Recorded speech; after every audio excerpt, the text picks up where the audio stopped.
Hello दोस्तों, आपका स्वागत है आपके अपने चैनल टॉप सर में। दोस्तों आज हम आप लोग के लिए VVI का हिंदी क्वेश्चन लाए हुए हैं। आपसे रिक्वेस्ट है कि वीडियो अंत तक देखिएगा, क्योंकि इस वीडियो में वही क्वेश्चन लाए हैं जो आपके एग्जाम में बार बार आते हैं। तो चलिए शुरू करते हैं। पहला क्वेश्चन है, देवनागरी लिपि में कौन कौन सी भाषा लिखी जाती है? तो इसका आंसर है देवनागरी लिपि में हिंदी के विविध बोलियाँ, नेपाली, नेवाड़ी और मराठी भाषाएं लिखी जाती है। चलिए अगला जो क्वेश्चन है, बहादुर के चले जाने पर सबको पछतावा क्यों होता है? तो बहादुर के चले जाने पर सबको पछतावा हुआ क्योंकि वह ईमानदार और निष्कपट था। वह सबकी सेवा मुक्तिदित दत्त के साथ करता था। निर्मला किशोर या कहानीकार ने बहादुर के साथ भरमवश दुर्व्यवहार किया था। अगला क्वेश्चन जो है,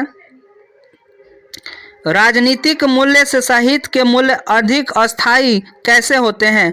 परंपरा का मूल्यांकन शीर्षक पाठ के अनुसार उत्तर लिखें। राजनीतिक मूल्यों के अपेक्षा साहित्य के मूल्य अधिक अस्थायी होते हैं। राजनीतिक सत्ता के समाप्त होने पर उसे संबंधित मूल्य भी समाप्त हो जाती है, पर साहित्य मूल्य कभी समाप्त नहीं होते हैं। वर्जिल के काव्य सागर की ध्वनि तरंग हमें आज भी सुनाई देती है और हृदय के आनंद से विरल कर देती है, जबकि रोमन साम्राज्य का वैभव बहुत पहले समाप्त हो गया है। अगला क्वेश्चन जो है, अपने विवाह के बारे में बिरजू महाराज क्या बताते हैं? तो अपने विवाह के बारे में बिरजू महाराज बताते हैं कि उनकी माँ को ऐसा लगता था कि बहू के मुंह देखे बिना ही इस दुनिया से चल बसेगी, इसलिए बिरजू महाराज को कम उम्र में शादी करनी पड़ी। शादी में माँ की हड़बड़ी से बिरजू महाराज के कंधे पर एक और बोझ आ गई।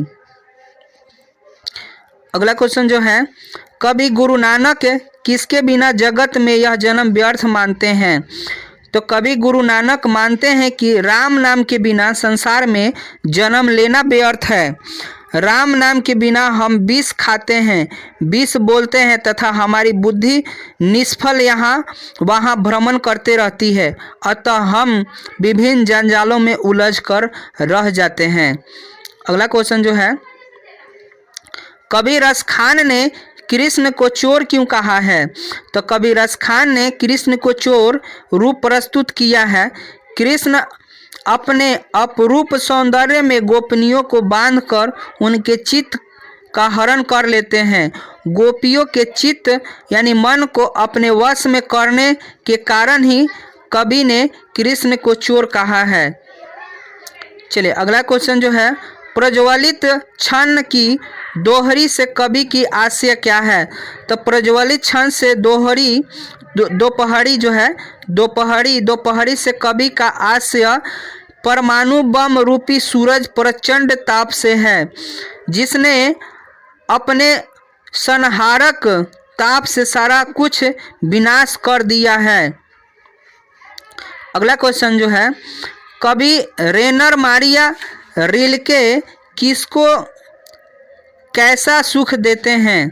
तो कवि रेनर मारिया रिल्के अपने नर्म प्रफुल्ल रक्ताभ कपोलों की मुस्कान से भगवान को चट्टानों की ठंडी गोद में विश्राम करने तथा सूर्यास्त के रक्ताभ में आनंदित होने जैसा सुख देता है।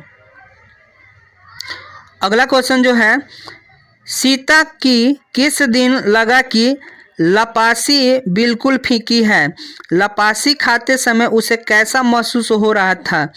तो सीता को उस दिन लपासी फीकी लगी जिस दिन उसे यह पता लगा कि उसे बारी बारी से अपने बेटे के साथ रहना होगा।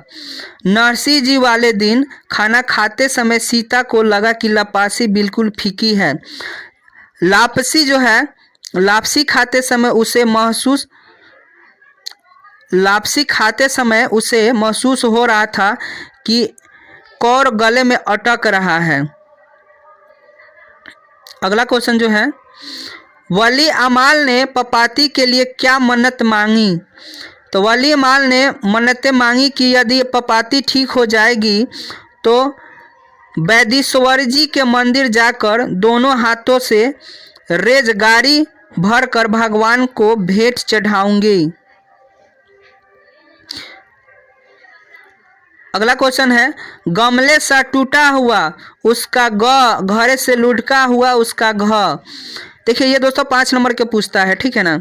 चलिए, प्रस्तुत पंक्तियाँ हमारे पाठ्य पुस्तक गोधली भाग 2 की अक्षर ज्ञान शीर्षक कविता से ली गई है। इस कविता के रचयिता अनामिका हैं। इस कविता में उस बालक की चित्रण हुआ है जो देवनागरी लिपि के अक्षर को लिखना सीख रहा है। वह किसी भी अक्षर को सही ढंग से नहीं लिख रहा है। वह ग टूटा हुआ गमले सा लिखता है, घ लिखता हुआ जो कि लगता है कि कोई घड़ा लुढ़क रहा है। चलिए अगला जो क्वेश्चन है,